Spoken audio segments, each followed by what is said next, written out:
कलाम खुदा के लिए जी। आप लोग तैयार हैं कलाम खुदा के लिए? जी। चले आसमानी नारे से शुरू करें। Hallelujah hallelujah hallelujah hallelujah. मैं जिंदा खुदा का शुक्र अदा करता हूं कि एक बार फिर से उसने मुझे आपके सामने खड़ा किया ताकि खुदा का पाक सुकून आपके सामने पेश कर सकूं। मैं जिंदा खुदा बाप का शुक्र अदा करता हूं एक बार फिर से कि उसने मुझे आपके सामने खड़ा किया ताकि वो पाक सुकून जो बंद बंद कूदे कूदे में से होकर गुजर जाता है, वो खुदा का कलाम जिसके बारे में लिखा है सोने चांदी के सिक्कों से भी ज्यादा कीमती, वो खुदा का कलाम जिसके बारे में लिखा है ये शहद के टपकों से भी ज्यादा शीरीन, वो खुदा का कलाम जिसके बारे में लिखा है कि इब्तिदा में कलाम था, कलाम खुदा के साथ था, कलाम खुदा था और कलाम ही खुदा है और यही खुदा के मुंह का कलमा मुजस्सम हुआ। तो मैं चाहता हूं खुदा बाप के लिए, यीशु मसीह के लिए, खुदा रूह कुदस के लिए, खुदा की पाक शरीयत, खुदा के पाक फजल और तहरीरी खुदा बाइबल मुकद्दस के लिए एक बार जोरदार तालियां।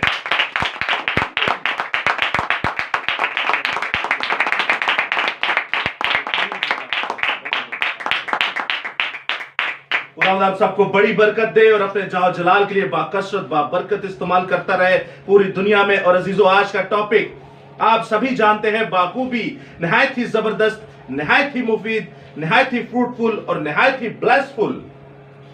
लेकिन आज का टॉपिक जब आप सुनेंगे तो हो सकता है कि आप लोग थोड़े से दंग हो जाएं, क्योंकि ये जुमले आपने शायद जिंदगी में पहली बार सुने हो। और आज का टॉपिक कुछ यूं है कि क्या जिंदा खुदा बाप, क्या जिंदा खुदा शैतान इब्लीस से मोहब्बत करता है?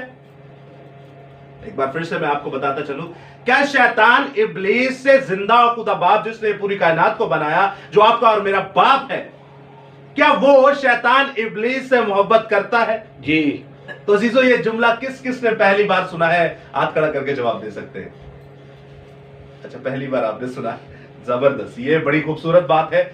मुझे आइडिया था कि आज का ये जो कलाम है, आपको पता है जिंदा खुदा ने हमें ये हिकमत दी है कि जो ज्यादातर इबादत खानों में कलाम होते हैं, हम वो कलमात नहीं पेश करते। हम जिंदा खुदा से रातों को रो रो कर, घुटने टेक कर, अपनी पेशानी को जमीन पे लगा के, अपने नाक को जमीन पर रख के खुदा से कहते क्या खुदावन तू हमें दे।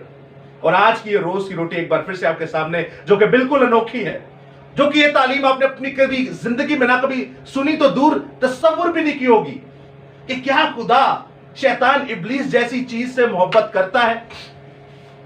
भाई ने कहा जी। जी कैसे? क्योंकि ये फरिश्ता ही जो है, जब्राइल फरिश्ता, जिससे खुदा बड़ी मोहब्बत करता था, तो इसी को खुदा ने जमीन पे लानत करके इब्लीस बना के भेज दिया। अच्छा, और कोई भाई बहन कोई आइडिया लगाना चाहे कि क्या खुदा बाप शैतान इब्लीस से मोहब्बत करता है?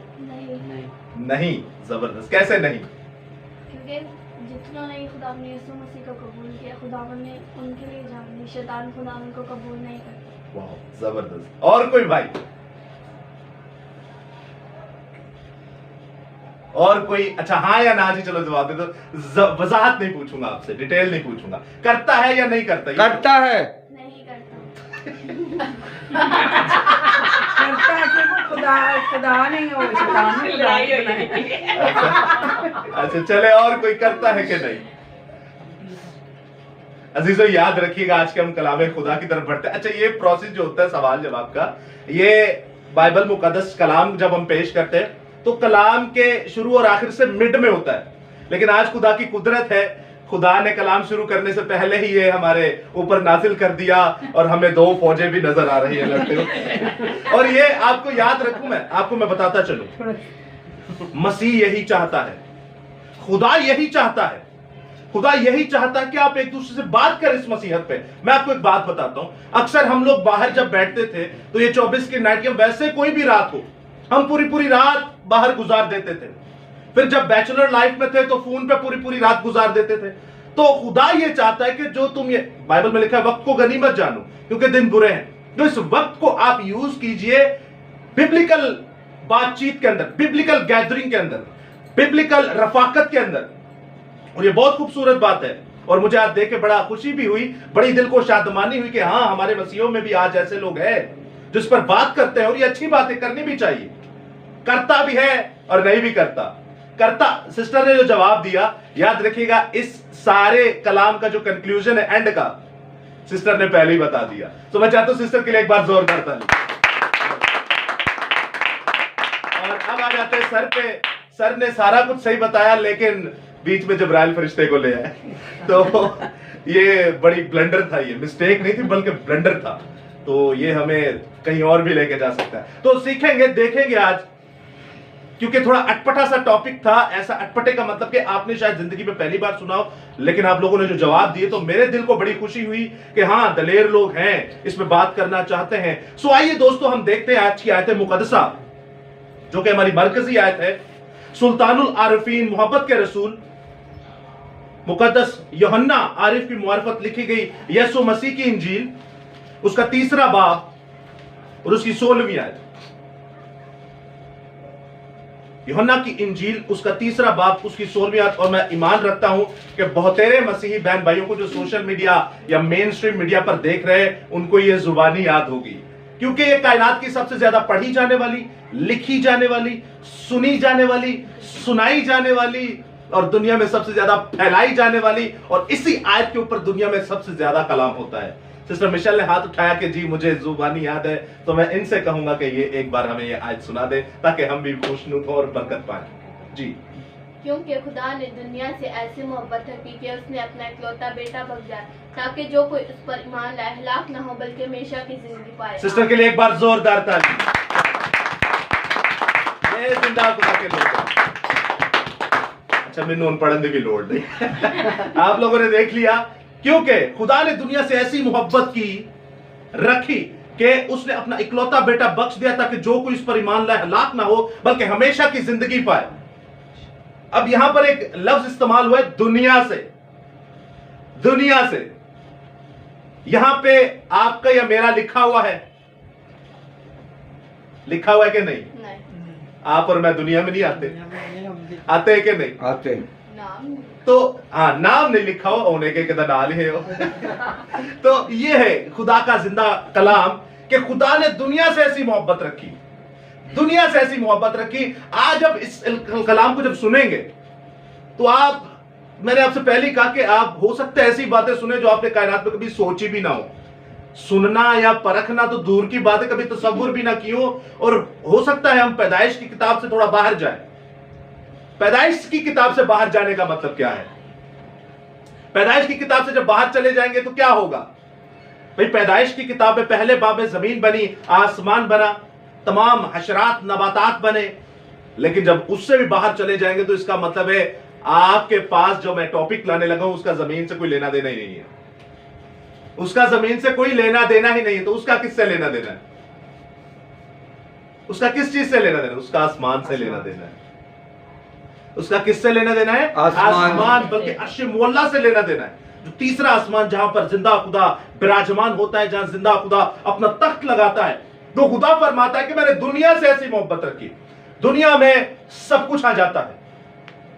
खुदा हर एक चीज से मोहब्बत रखता है, वो जानवर हो, जानदार हो, नबातात हो, हशरात हो, कीड़े मकोड़े हो, पौधे हो, इवन फरिश्ते क्यों ना हो, फरिश्ते क्यों ना हो। लफ्जों पर गौर कीजिएगा, फरिश्तों से भी बड़ी मोहब्बत करता है, हर किसी से बड़ी मोहब्बत करता है। और इंसान तो एक बहुत बड़ा शाहकार है। इंसान तो खुदा के हाथ का बनाया हुआ एक बहुत बड़ा शाहकार, और इससे भी बड़ा शाहकार जब आप आसमान पर देखते हैं तो वो फरिश्तगान में से सबसे बड़ा मुकर्रब ममसू फरिश्ता, जिसे लूसीफर का नाम दिया गया। अगर मैं कैरेक्टरिस्टिक्स और क्वालिटीज की बात करूं, खसूसियात की बात करूं, तो इंसान से भी बड़ा एक शाहकार था। तो अजीजों, हमने अपनी मरकजी आयत में देखा कि खुदा सबसे मोहब्बत रखता है, लेकिन जब उसकी शक्ल बिगड़ गई, जब उसने खुदा की नजर में गुनाह किया। अक्सर आपने एक जुमला सुना होगा, खुदा गुनाह न नफरत करता है लेकिन गुनाहगार न नफरत नहीं करता। सुना है आपने? गुनाहगारों के लिए दूसरी जान दी। कितने लोग हैं जो इस कॉल के ऊपर लब्बैक कहते हैं हाँ जी ये ठीक कहा गया, हाथ खड़ा करके जवाब। खुदा गुनाह से मोहब्बत, गुनाह से नफरत करता है लेकिन गुनाहगार से मोहब्बत करता है। जय मसीह की। कई कंडीशन में ये चीजें सही हैं, लेकिन याद रखिएगा जब आप मुसलसल गुनाह किए जा रहे हैं, मुसलसल गुनाह किए जा रहे हैं, तो ज़बूर की किताब में लिखा है जब तू बार बार गुनाह करेगा, बार बार गुनाह करेगा, तो मैं तेरी बालदार खोपड़ी को चीर डालूंगा।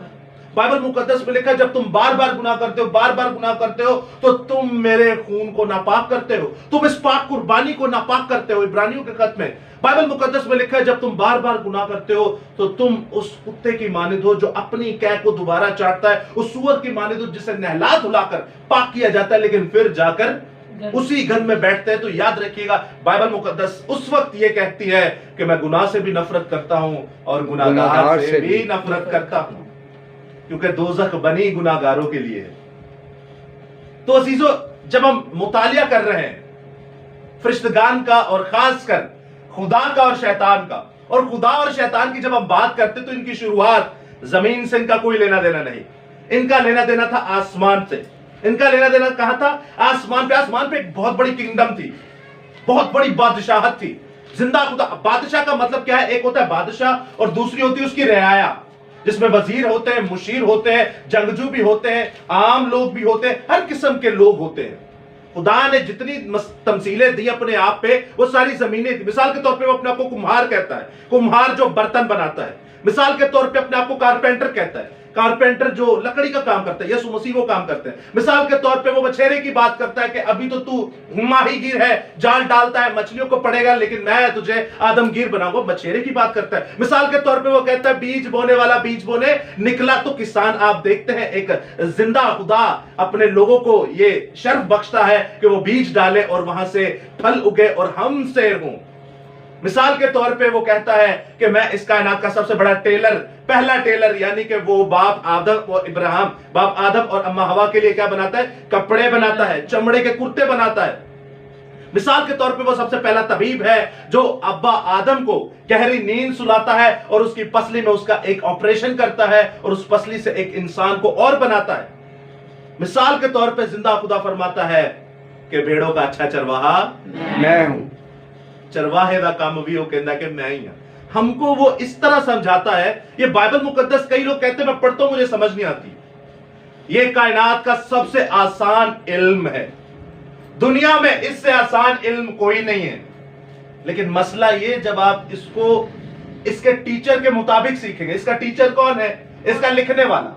और इसका लिखने वाला कौन है? होली स्पिरिट। होली स्पिरिट, खुदा का रूह है जो इसे लिखता है। और खुदा के रूह के मुताबिक जब आप इसे सीखेंगे तो ये कायनात का सबसे आसान। और अगर आप खुदा रूह कुदुस के वसीला के बगैर पासबानों के पास जाएंगे, निगहबानों के पास जाएंगे और वो आप पे ऐसी तालीमात भर देंगे जिनका बाइबल से कोई लेना देना नहीं, तो याद रखिएगा तुम यही सोचते रहोगे इबादत खाना चाहिए कुछ करने आ, तो बाइबल जो कुछ रखे है कंफ्यूज्ड। और कंफ्यूजन का मतलब है मौत। गुमराह शैतान इब्लीस करता है, वो कुछ नहीं जे कहंदा, वो सिर्फ गुमराह करता है। मारे बंदा आप ही जानता है, अपनी कीतियां जी मार देता है। तो कंफ्यूजन पैदा करता है शैतान इब्लीस। ये खुदा का कलाम आपको सीधा रास्ता दिखाएगा, ना कोई इंसान दिखा सकता है। तो सुनिएगा गौर से, जब हम आज तालीम हासिल करने को है कि आसमान की, और आसमान पे एक रियाया थी, और रियाया जो थी उसका एक सरदार था, और वो सरदार जिंदा खुदा था। अब पहले तो बात यह कि आसमान जब बना तो आसमान पे फरिश्ते किस वक्त बने? फरिश्तों में क्या क्या है? क्रोबीम है, सराफीम है, तराफीम है, जो 2 पर वाले भी हैं, जो 4 पर वाले भी हैं, जो 6 पर वाले भी हैं। फिर आतशी रथ भी हैं, जैसे मुकद्दस अलीशा कहते हैं क्या खुदावंद मेरे जरा ये मुलाजिम की जरा आंखें तो खोल, इसको नजर आए पहाड़ पे आतशी रथ है। ये हमें समझता है हम 2 ही लोग हैं।